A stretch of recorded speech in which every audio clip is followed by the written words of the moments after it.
What's up, everybody? How you doing? Good. Doing well. Awesome. Good to see We'll you. say happy Monday, even though it's not Monday, because this is supposed to air on Monday. It's Well, a it can air special on edition. whatever day, too. Yeah, that's Yeah. true. Yeah. Maybe it'll air on a different day. Yeah. Good to see you guys. I think we have a lot to talk about.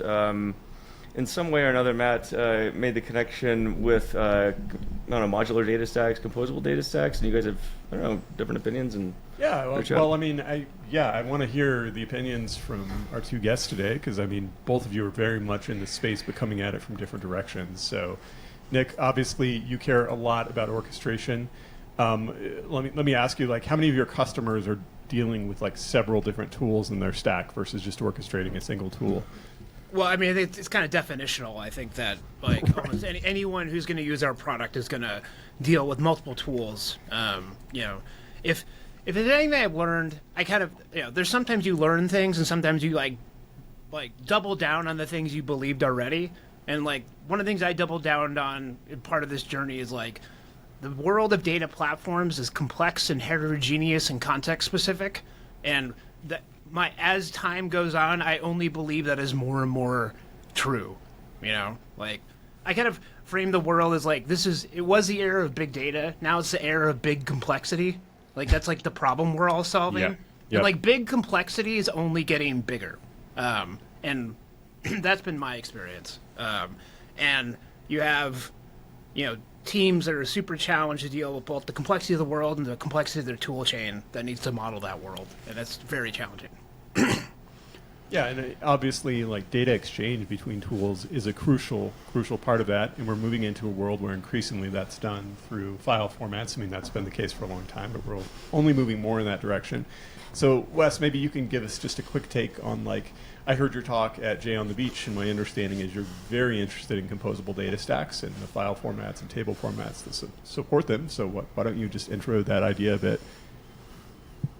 Yeah.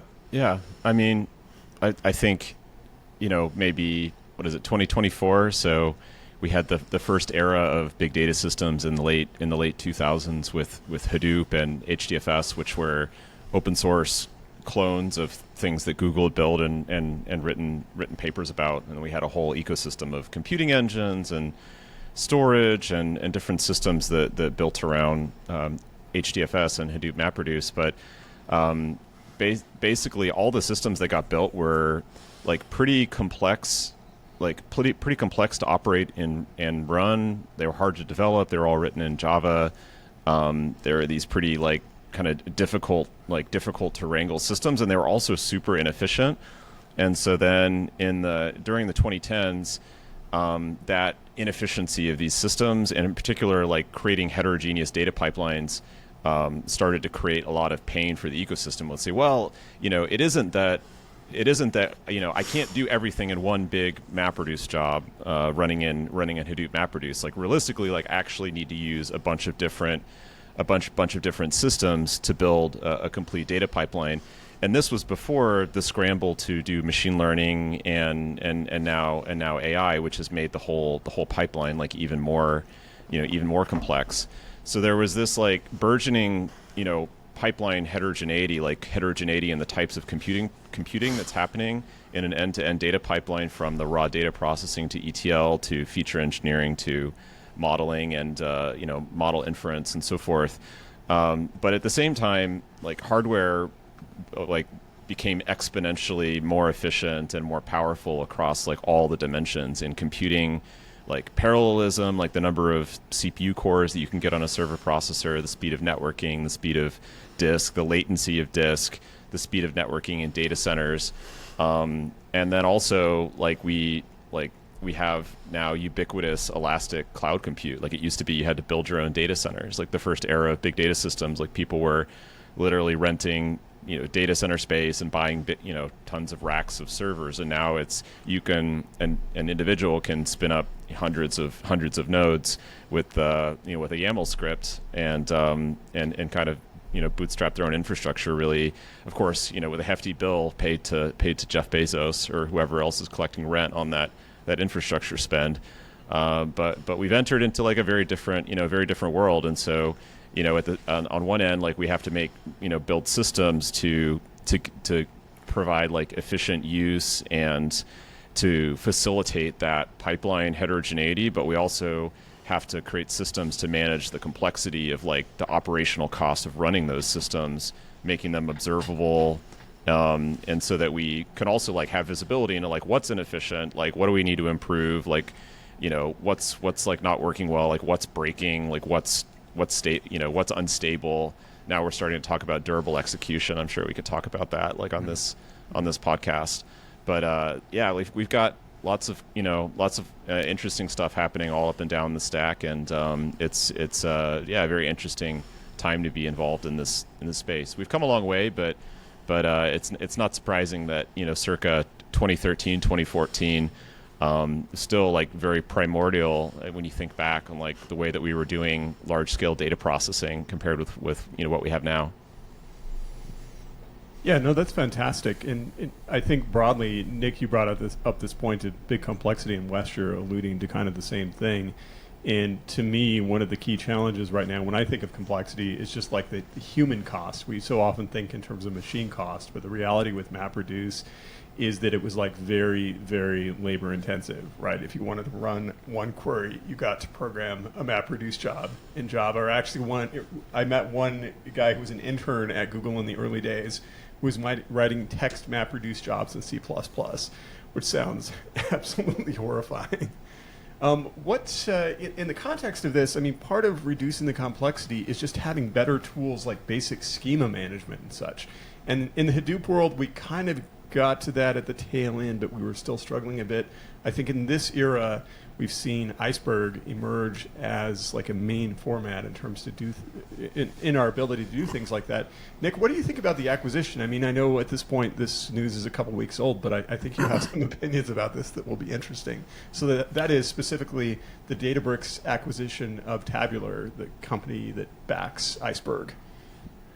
I guess I don't have any insider knowledge of the acquisition. Like, I think everyone was kind of like, wow, it's like a very expensive acquisition, given, it's like rumored to be like somewhere between $1-2 billion in capital.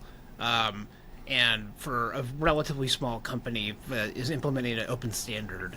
But I think what it speaks to is the notion of a formal separation of compute and storage in a cross-ecosystem way is a tectonic shift in the economics and the leverage between vendors and their customers.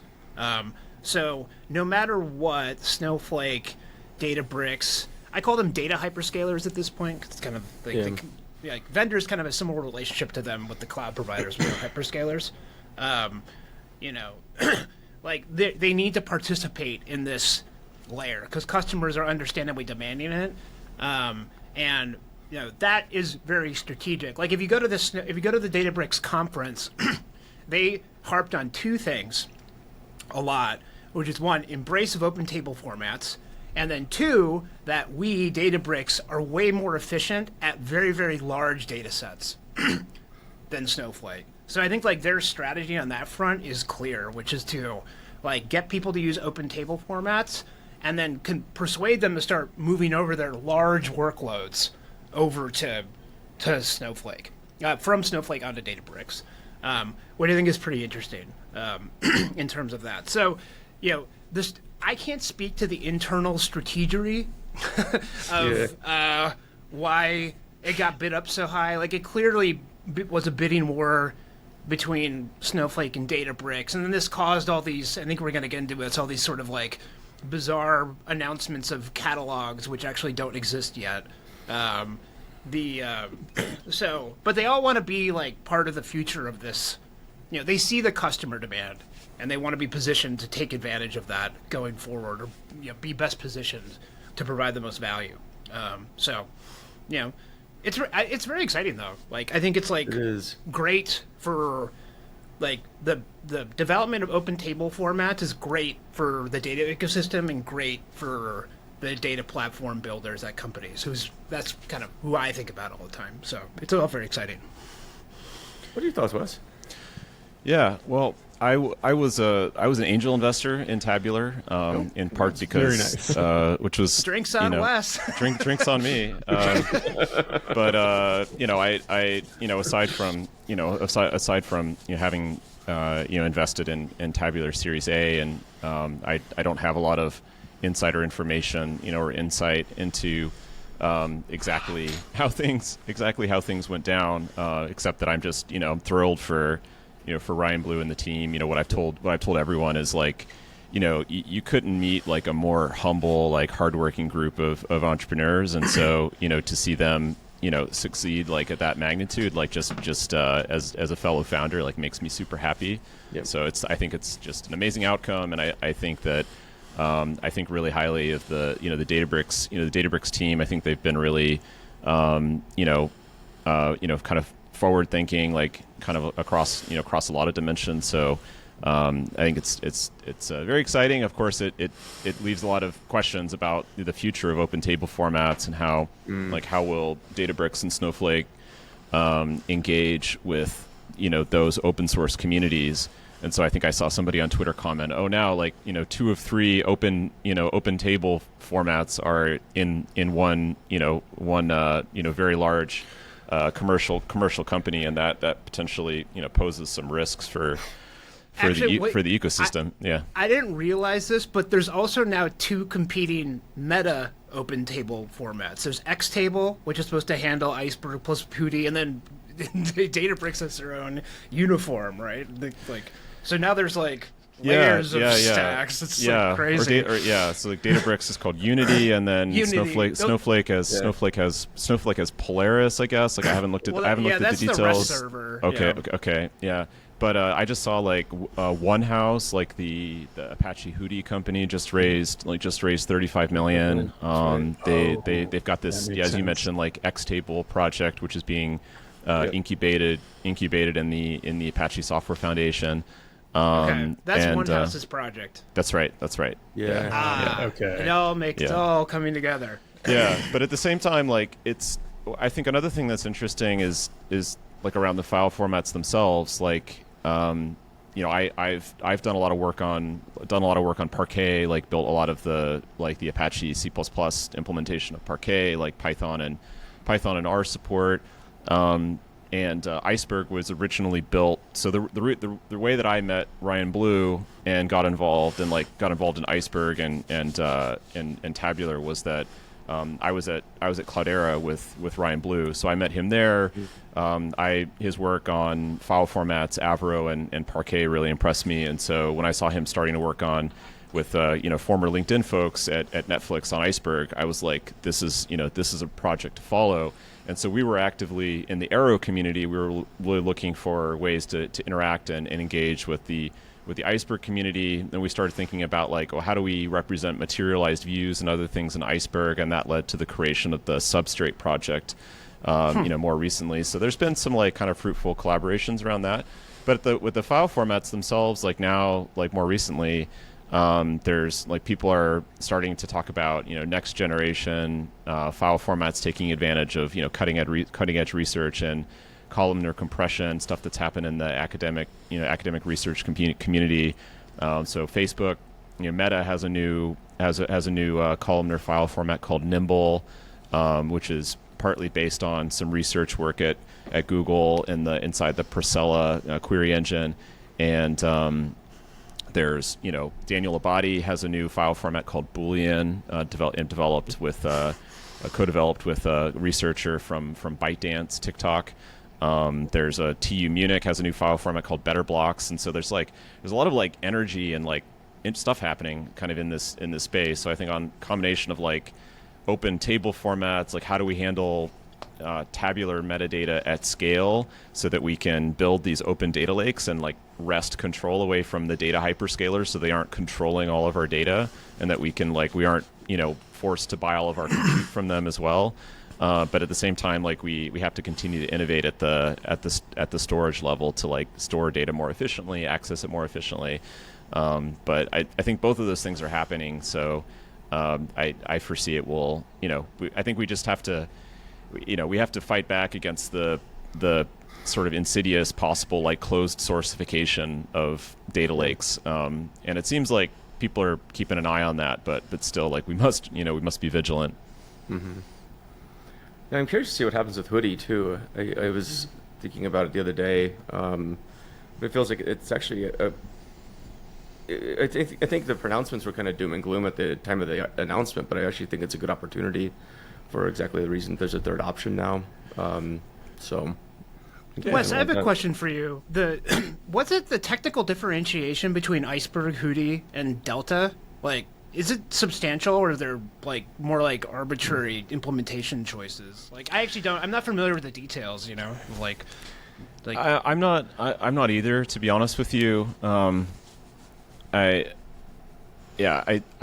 think that I know that Iceberg has done like a very good job with like governance and like community development, and I think I trace that to really like the people involved and kind of the track record of open source DNA. Not to say that like Delta Lake or Hoodie are like doing open source worse, but I do know that like I think Ryan in particular like is somebody who's like I think played his cards right, like kind of building that project in like a really like cards on the table, like super transparent, like really running like a really kind of open and inclusive process, and then also like being good at shipping and getting the integrations built and doing the community diplomacy to like make the argument why systems should choose Iceberg and integrate Iceberg into their systems. And so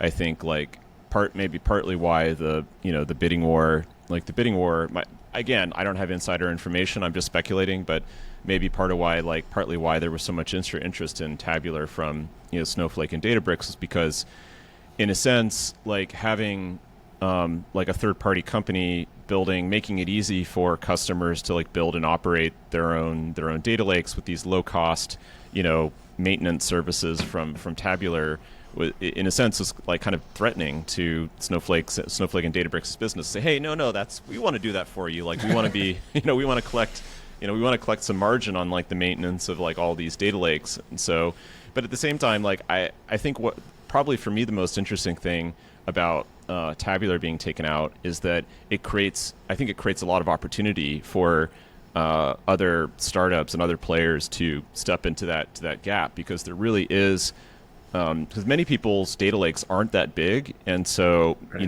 using Snowflake or Databricks like may be overkill for a lot of people.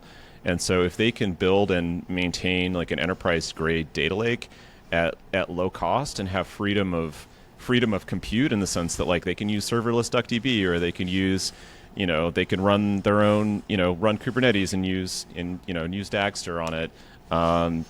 Like I think freedom of choice is good, and like being beholden, having essentially soft lock-in with a particular vendor, it's good for people to have choice. I think for very large companies, they're obviously going to continue to choose like it. For many people, it's just easy to say like everything is Snowflake, everything is SQL. I administer the data warehouse with SQL, and like it makes things really simple to just say like everything is in this one big black box over here. But I don't think it's one size fits all. And so the more choice and flexibility that people have the better. And so not to say that like that won't continue to happen. I don't know what Databricks' plans are with with Tabular's technology, but I think making it possible for people to like with a high degree of confidence and like peace of mind to be able to like build small scale data lakes, let's say data lakes up to like a petabyte of data, and be able to like operate them at like reasonable cost. Like that seems like a good thing that we should want people to be able to do. Absolutely. It's interesting too, because these big platforms, Snowflake, Databricks, AWS, I mean, they always competed on the notion of data gravity, for example. At least, when we talk to the enterprise sales reps, it's all about the data gravity. Remember, there's a big argument. But what do you think this does to data gravity now that it is, I guess, conceivably more portable? I mean, it moves it lower in the stack. You still have gravitational pull. The object stores, or you're still storing the data in an object store somewhere. So it kind of moves the gravity from the data hyperscaler layer to the just the hyperscaler layer. But it's still very real. Data gravity, like it is a huge deal to try to move storage. So I think it's still there, but it makes it less coupled to the compute layer. I guess what's the differentiator then for these platforms? Is it just your query engines at this point, or what's? Well, this deals with the question of, and I think like there's like embracing open table formats, but then there's the internal incentives of the company. Yeah. So like if you go and read, like, yes, Snowflake technically supports Iceberg, but then there's like a multi-page document with like little bullets of all the features that are not supported by Iceberg. So there's going to be this internal conflict where like they're going to have proprietary features that only work on their proprietary formats and open table stuff. So I think we'll see how it plays out in terms of this like idealized vision of standardized storage and compute layer on top of it. I think it's still the data hyperscalers will not do it on their own. They need to be pressured by all the companies and the customers who are using them. And then I think also software higher in the stack also has a part to play as well in kind of enabling companies to have the flexibility to move around. So it remains to be seen, I think. How do we pressure them in practice? Let's take that question from two perspectives. First of all, as the open source community, how do we pressure these vendors to be truly open? And second, if I'm a customer, if I'm a CTO at some company, how do I say, hey, Snowflake, you really need to interoperate better? Like, what's the game here? I'll throw that one to Wes. Could you ask that question again? Just basically like how do we say as an open source community encourage these vendors to actually play nice with each other? Because I think what we've already seen is that, to what Nick was just saying, Snowflake's version of Iceberg, maybe at first it was just like read only. They weren't fully playing nice with each other, and I think we're going to see that in other tools where the surrounding tooling they build doesn't fully interoperate. Like, yes, it's Iceberg, but it doesn't fully play nice. So like from the open source perspective, how do we push these vendors to really interoperate fully? I mean, I think that for me, it feels like some of the pressure will come at the SDK, like software and library support level. So like if the question is where is the collaboration, or where are the interface points? So like there is a world in which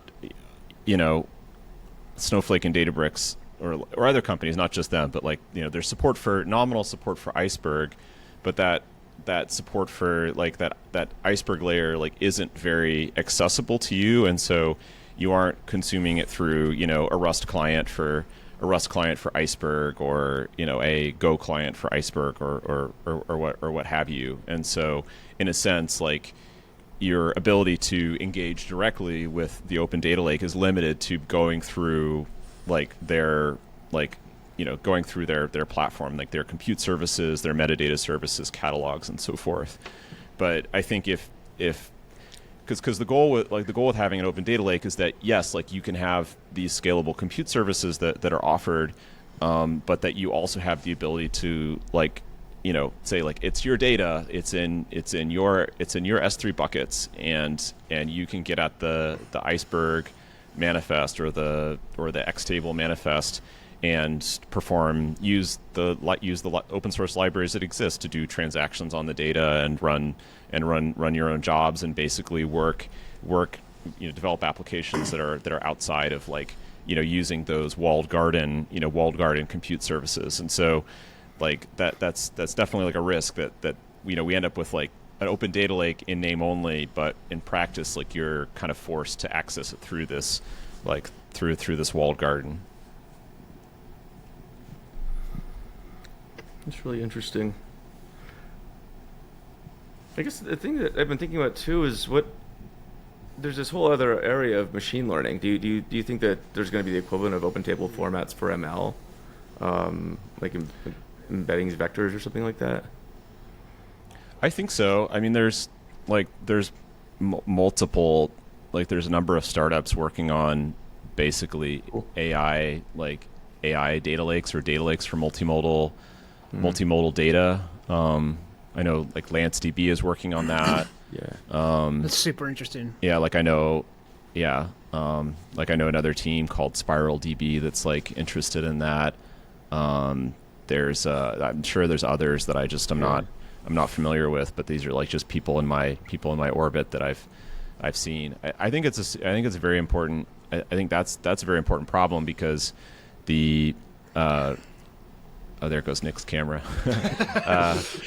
Because a lot of these like traditional data lakes have been very focused on Parquet files and structured data, and like Parquet is not good with vector embeddings and unstructured data and like AI, like multimodal AI data sets. And so we need a different storage approach for that. And then there's also different metadata requirements. Like what do you do about all the like auxiliary metadata indexing stuff that you need to support like LLMs and other AI workloads.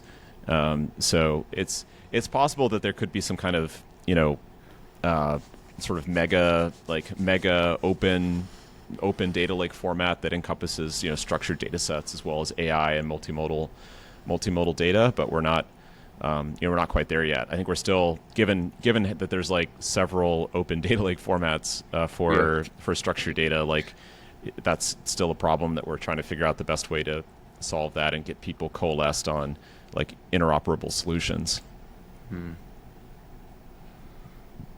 Let me ask you, Nick, in this vein, what are you seeing in terms of trends in composable data stacks? And specifically, are you seeing a lot more activity in the machine learning and like LLM space than you were, say, 2 years ago? I mean, there's more people doing AI and ML, but I still think it's so early for most people that they're just scratching along trying to figure out where the value is and actually getting to end like customer value before thinking about standardization and like what's the right stack. And if you kind of look at actually all the state of play in the LLM space, a lot of the projects that people are building their infrastructure on are very like early and immature. So I still think we're kind of at the crawl part of that. Most people are just kind of at the crawl phase of their AI and ML life cycle. In terms of what I've been thinking about recently, just in terms of the composable, the composability system is, I've been like really inspired by a lot of that I call it like the data plane part of the data platform, meaning like the data frame layer, the storage layer, transformation layer, et cetera, et cetera. And what I really think about a lot is trying to apply those same lessons to the control plane, meaning orchestration, kind of in the same way that I think there's never going to be like one compute plane at any given customer. There's not going to be like one orchestration plane. There's not going to be like one cataloging like layer, So how are we going to compose? What's the right way to compose all of those systems and while providing a unified experience for customers? Because like all these customers want their cake and eat it too, and I understand because I do too. Like I want uniformity, but I also want flexibility and composability. And how do you do that? Well, that's with well-designed software and standards. So, and I still think the other thing, in terms of the composable data systems, I still think there's like a ton. I think people often overestimate where the ecosystem is on these things. Like I'm seeing like early usage by very visionary customers who are seeing that they need to build like a system where they can ship compute between Snowflake, Databricks, and also like upstart vendors, right? Where like ClickHouse or DuckDB or whatever, or Trino, Starburst. But like it is early days on that. So I think there's like a huge amount of potential just focusing on that problem. Like we shouldn't like assume that it exists, that we're there. Like everyone's grappling with this. Yeah, it's funny. That's absolutely true. And I mean, this has kind of always been the case. It was true in the big data era as well, where there was this huge like FOMO. Everyone else is doing big data except us, and yet you'd actually go into these companies, like pretty big, $10 billion, $100 billion companies, And everything was still just in a data warehouse, right? And maybe they had a Hadoop stack that was barely used, sitting in the corner somewhere that they were trying to do something with. Yeah. And so it's very reminiscent of that era in a lot of ways. I mean, I think I've been very focused on like that, like data plane, like building, protocols and interchange and connectivity, and like making the, execution at the process level, processing tabular data more efficient, or like being able to better reuse software components. But I think for people like me who are really kind of working on that problem, I think we tend to be a little bit like not pay as much attention to the like software and other like data and metadata problems that arise at the orchestration level, because like, yes, like we have DuckDB and it's amazing, but what if you want to do ETL at scale in a large organization using DuckDB as the primary compute engine? So you've got to think about like the orchestration requirements there, the collection of metadata, like lineage information, like about all the jobs, like schemas in, schemas out, like preservation of like the metadata that's thrown off by all those jobs, and being able to like essentially collect and store, and then use that metadata from all of that orchestration, like all the different tasks and steps in your data pipelines, to be able to create insights to make as a if you surface up, like say you're a company that has dozens or a large data team like in the order of 100 people or more. You want to be able to reason about what the whole data organization is doing, like how they're using compute, like who's touching what data, and like what data is being over-transformed, or like maybe there's some like significant simplification to your ETL pipelines that could save the company 20% or 50% in spending by like a modification of like schemas, or the creation of like different materialized views that could make the whole kind of graph of transformations like a lot simpler or more efficient. And so like to be able to have that data in a form that is like where you can query it, like query that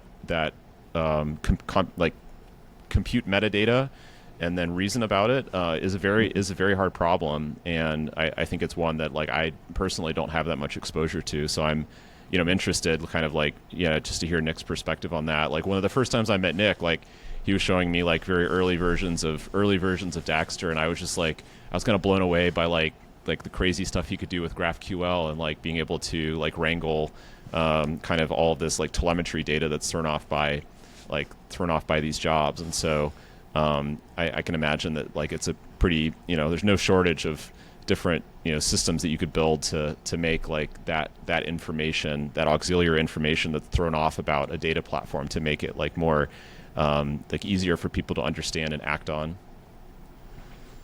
Yeah, totally. Like, we're framed as an orchestration engine to the market, but what I really think of ourselves as is sort of a control plane and system of record, for the data platform. Because, to me, like, the interesting part, like, effectively, like, orchestration is a means to an end to produce, like, a system of record for the metadata. And, like, in my opinion, you need to control the orchestration to do that, because synchronizing between, like, a dumb orchestration engine that isn't aware of metadata and the various metadata systems you need to do is, like, effectively too difficult to do. No one's been able to do it that well. I think the other thing that, what really resonated with what you were saying, Wes, is just there is so much value in, you were mentioning like a data platform of like 100 people building data pipelines, right, at organizational scale. The customers we work at, like they're using us to solve the most basic problems of like getting all those developers who are working in different tools into some sort of standardized workflow where they're using like a common platform and producing standardized metadata across all those things, and then also being able to interrelate their computations together. Meaning like understanding like, oh, I'm pulling data from this asset which is produced by this upstream person.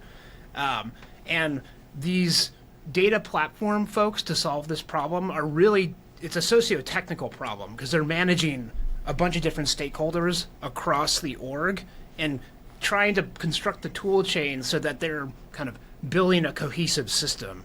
And it's very complex to do it. And we're talking about like mom and apple pie stuff of like run your test before you do this and have a standardized workflow. Like, you know, and it's just like, I think one of the struggles here, I wrote this post like a couple weeks ago. I call it the rise of medium code. And like I think there's like a lack of understanding of like everyone talks about no code and low code tools, and then there's like full stack developers. But if you go into data, what you see is there's lots of people who write tools, write code in SQL or DBT or Notebook. So they're writing like complex declarative transformations or like Turing complete code, but in a notebook environment. And they're often like not formally trained software engineers, but they're subject matter expertise. They're SMEs in something. And if you only provide a low code solution to those folks, it's not sufficiently expressive to be able to capture all the business logic.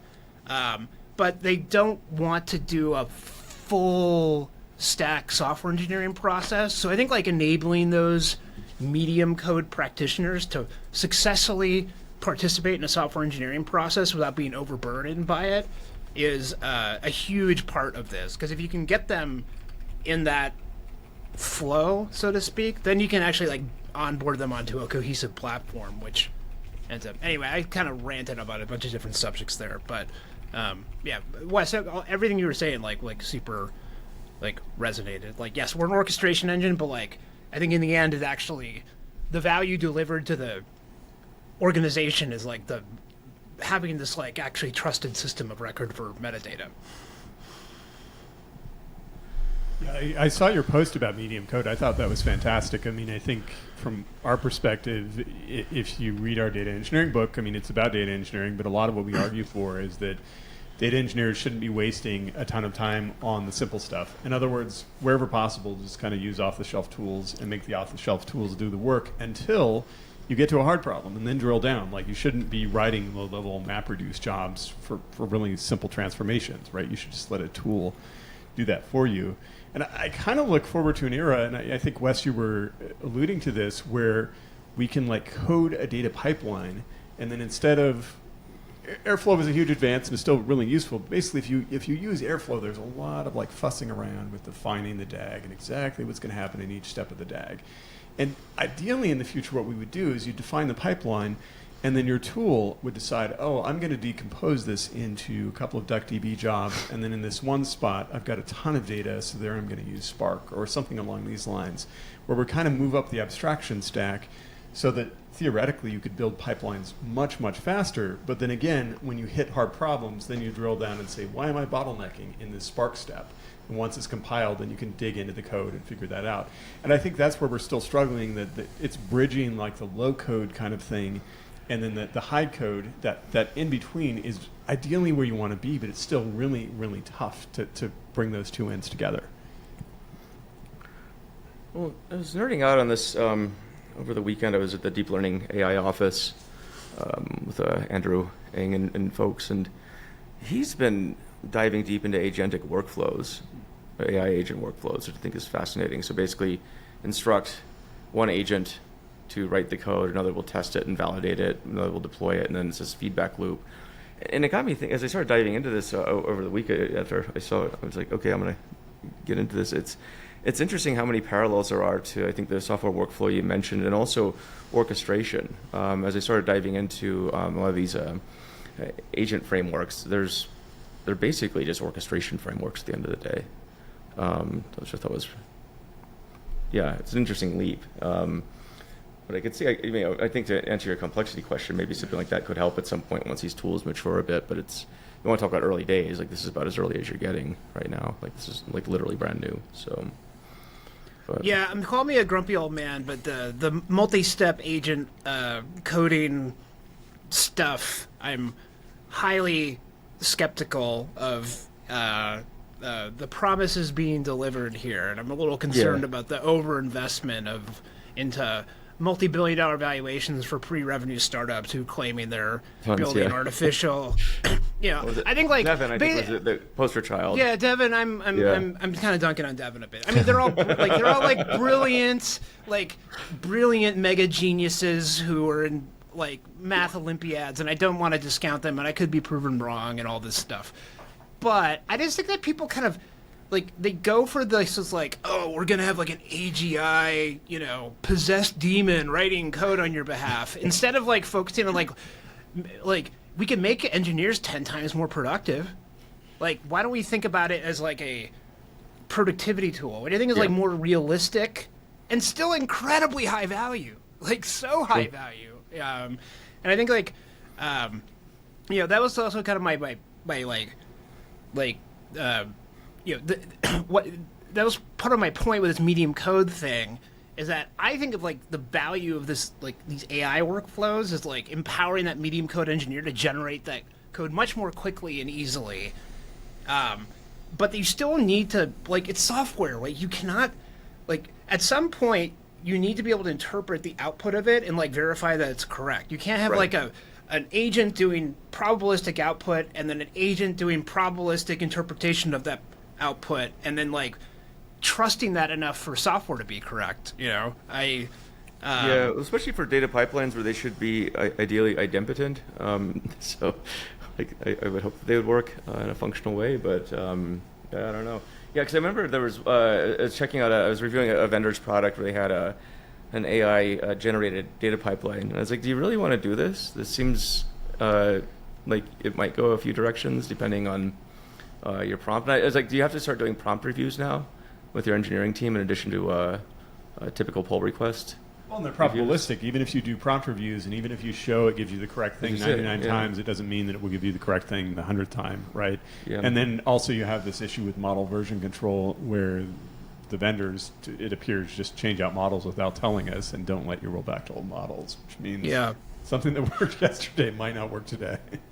The other analogy that works well for me, I guess, in my head is like the relationship now we have between computers and arithmetic, meaning that like computers are way better at math than we are. Yeah. But in order to successfully use them, we still need to understand math, right? Like you need to know math in order to correctly use a spreadsheet. And it's going to be the same with like AI native code. Like the AI will make it way faster to do in certain components of the process, and that's awesome. But you still need to understand what is happening. Yep. And they're like, in a world where you need precise outcomes or people die or you make terrible decisions, like you cannot rely on like English input into prompt engineering to do verifiable things. I'm, call me a boomer or whatever, but I'm, but it's also very exciting. Despite all this me poo-pooing it, I still think like AI could be like incredibly transformative, and the things that can do are magic. And like 5 years ago, I wouldn't have believed you if you would have shown me a demo from 5 years in the future of this stuff you can do. So I'm not it's all real, but anyway, that's kind of like. I guess I'm also a little bit of like a call me a data boomer in the sense that like I still think that I still think that like caring and like working on and building solutions for boring problems like is pretty important. And I've been kind of laughing like the last like few years, like it's like, have you all noticed like how hot Postgres is right now? Like it's crazy. Oh yeah. And I saw like I've been seeing these memes about like. Yeah, it's like everyone's like stressing over all these things, and everyone's just like, Postgres is the thing, and now there's like a million and one, Postgres startups, and there's debates going on about like, can this actually just be, a lot of this like, vector search and things like maybe we should be building extensions to Postgres instead of building like these whole new systems. And now like there's like a startup, ParadeDB, has built this PG Lakehouse extension, which is like Iceberg support for Postgres, powered by DuckDB. So it's like literally, DuckDB has support for Iceberg, and then like they took that and like put it inside a Postgres extension, and so Postgres gets Iceberg support via DuckDB, which is kind of kind of mind blowing. But that's like Pretty hilarious. Actually. DuckDB is mind blowing. Oh, yeah. Just like It's give cool. them like it's like a marvel of modern engineering. The fact that you can like have the same piece of code execute OLAP queries on your laptop in the cloud and in your web browser via WASM, like it is unbelievable. Like Yeah, no, I mean, I first learned about DuckDB, I think in 2019, so like pretty early on. Like I think they'd written a paper, and like Mark and Hannes were already on my radar because they'd written this paper called "Don't Hold My Data Hostage: A Case for Database Client Protocol Redesign." And that was basically the like part of the problem that we were trying to solve with Apache Arrow. And so I was like, okay, like people in the database world thinking about like the same problem of like we should have a more efficient way to do like bulk data transport and to make database protocols and interop like a lot more efficient. And so whenever I found out that they were going to set up like a DuckDB Foundation, like DuckDB Labs, like, you know, I was like, sign me up. And so then 2020, like as soon as we raised some money for Ursa Computing, you know, before we became Voltron Data, I was like, I want to be involved in this. Like, I want to give you money because I think that creating synergies between DuckDB and the rest of the ecosystem, like having really good support for Arrow, like good support for all the things, like will just create this like really rich and interesting ecosystem. But like the DuckDB support for WASM, like the I don't know if you've actually looked at the details of that library. It's pretty mind blowing. It supports like so think Dominic Moritz is like he's a CMU professor and he's got this sort of data visualization project called Mosaic, which is pretty cool. You should check it out. But there's been like a big coordinated investment to like make that like WASM layer for DuckDB like really really good. Like have first class support for Arrow, so you can just like pipe like large tabular data sets coming over WebSocket directly into DuckDB, like in the web browser, and it's like it's so sick. It's just so sick. It's just like a beautiful thing. Like it's just these are literally like not to pat ourselves on the back, but like this is the stuff that we were dreaming about like 7 or 8 years ago, and like the fact that it's all like a reality now. Like it's just it's a beautiful thing. So. But what's cool now is like I follow that project. They just like I think there was a diff like 2 weeks ago to add Android support, so now you can run amazing Android That's so DuckDB OLAP queries on your yeah. Yeah. But what's cool now, I don't know if you've seen like there's new like people building like BI platforms. This new thing called Evidence, which is it's like a Tableau like kind of BI platform that runs totally browser side, like powered by DuckDB WASM, and like it's just the future is like the future is wonderful. So, so cool. Yeah. I mean, I want to loop back to Voltron actually. So I think broadly, one of the big problems we have in data is that everything tends to be death by 1,000 paper cuts. And what I mean by that is that you deploy a slightly different version of Python and then your code breaks. Or you try to translate from one dialect of ANSI SQL to another, and it turns out that's a huge pain. Like any two dialects of ANSI SQL generally will not interoperate. And so I think to some extent the goal of Voltron was to solve some of these problems with translating between different platforms and such. What kinds of challenges did you run into doing that? And what are your thoughts more broadly about the problem? Yeah. Well, at Voltron Data, we made a pretty like deliberate decision to make a big investment in that like language sort of query transpilation and like query portability problem. And so I had created a Python project called Ibis about around the same time that we created Arrow in 2015, and so like we decided to build a team for Ibis and to make a big investment in building this like portable SQL, portable data frame layer that could transpile and generate SQL, like high quality SQL for many different backends, as well as like different like streaming and like non-SQL based execution engines. And part of the reason that we were doing that is that in parallel, like we were also building this like distributed hardware accelerated query engine called Theseus.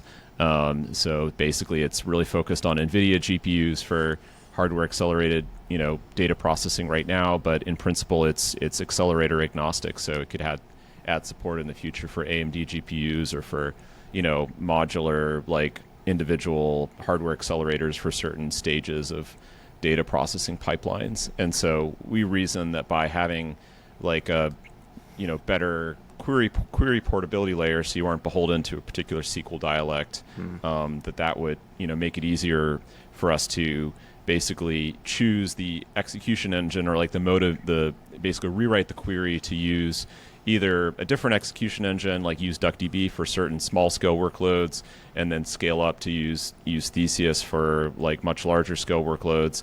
But that we could also, make intelligent decisions on behalf of the user to like give them a better cost profile, like better performance, better hardware utilization. So it's an interesting problem. I think there's been like Microsoft has done some research. They had a research project called Magpie where they researched like, auto selecting like which cloud data warehouse in the Azure platform to use for running data workloads. So you could say like optimize for speed, optimize for cost, and it would just based on your data set and the query, it would choose like which system to use that would deliver the best outcome based on like your objective function. So I think a lot of people are interested in this problem, and I think I was really interested in helping making an investment there and to stir the pot and make some progress on that front. Wes, I have a question for you. So at the Databricks conference, they announced some deep partnership with Nvidia and made allusions to a accelerated, native use of accelerated computing for their core data processing engine, not like in Photon, yeah. Yeah, in Photon, right. So can you give me like what is a potential upside of kind of combination of vectorized formats plus vectorized compute, like for like raw data processing throughput? It sounds like you've effectively worked on that. Yeah. I mean, for like heavy duty, like full scan, feature engineering, raw data processing, you can get the 2 orders of magnitude speed up, using GPUs if you have the right hardware configuration, disk and networking and network topology and all that fun stuff. So I think that the Databricks Nvidia partnership around GPU acceleration for Spark SQL and Photon, I mean, it's clear like the writing's on the wall that like everybody is going to need to have some ability to take advantage of hardware acceleration in the future. So it's not we just see that as like validation of like the investment that we've made in like getting commercial availability of hardware accelerated distributed SQL processing to like that we feel validated that we were barking up the right tree, totally. so to speak. But it's interesting. I think one challenge right now is that getting a good hardware configuration in the cloud is hard. Like I think like one of the biggest bottlenecks is networking, but the superscalers are aware of that, and so I think it's only a matter of time before you can get on demand or reserved allocations of like specialized hardware configurations with racks of GPUs, so that you can have an environment that you can rent that can deliver the kind of performance and scalability that we know is possible using GPUs. Yeah, I guess my question is like, given a realistic workload in a data platform where people do like unconventional things and not all computation is amenable to like this hyperparallelization. I mean, like, what's like this general sense of like in a typical? I know this is like a totally generic question. It's probably impossible to answer. Well, but like in practice, how much parallelization is actually possible once you take into account like weird use cases, the networking issues you're talking about? Because like once all the memory's lined up, then it's like obviously 2 orders of magnitude or more faster. But right. leading up to that is like a whole process. I mean, the simple answer is that it depends. Like it depends on the workload, and so I definitely, to your point, like I don't believe that not every workload is going to benefit from GPUs, and so like in many cases like workloads like DuckDB and Data Fusion are like the things that you should be using, and I think that will continue to be true as those systems get faster and faster. But there is like a transitional point, like, and it's like at that like multi-terabyte scale, like really large, heavy duty ETL, where if you look at like the distribution of like the cost, like the time and the cost of these large scale workloads, like there's kind of this bimodal distribution of like, very large workloads that are very expensive, very time consuming, where there's a huge benefit to hardware, like the hardware accelerated computing, and for everything else, like there's no need.